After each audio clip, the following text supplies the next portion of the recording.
Welcome back to today's report analysis videos on Monday the 3rd of October with me, Richard Perry, market analyst at Ansett Markets. We're going to look at cable now, and cable is the big mover on the day, isn't it? 100 ticks down the day.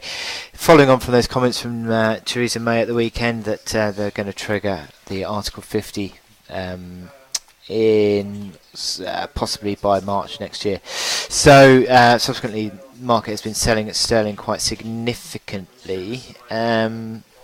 And it's continued the technical sell-off that we've had in the past month, really, or 4 weeks of downtrend, whereby market's been sort of low highs, low lows, broken below that that support at 29.12 today. That was the low of the last couple of weeks, broken through that quite decisively, and also broken below 28.63, which was the August low, to 28.42, which is currently today's low.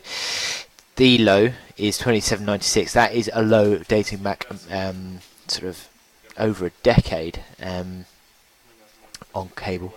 And if you were to be broken, I sort of said in the morning report that I'd see this as a big sort of trading band, really, a breakdown from a trading band, which would you'd then project the depth of the trading band low, which is around about 650 ticks. So if you do break 27.96 on a closing basis, that really is suffering to the downside somewhat. You'd look at these momentum indicators, you'd say stochastics rolling over, MACD lines falling, RSI as well gathering a bit more pace to the downside, so that sort of consolidation phase that cable was in is now broken decisively to the downside, and it is sort of gathering pace.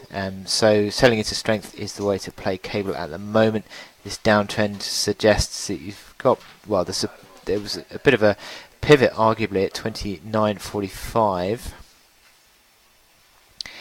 which is again today's traded high, back sort of following off from the initial breakdown, but then you sort of, as the Europeans came in, they really sold sterling down again, so any little rallies are a chance to sell, I think, on cable.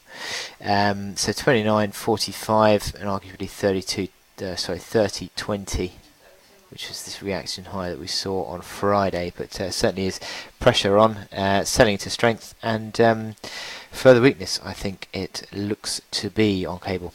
So I wish you good luck in your trading, and I'll speak to you later. Thank you.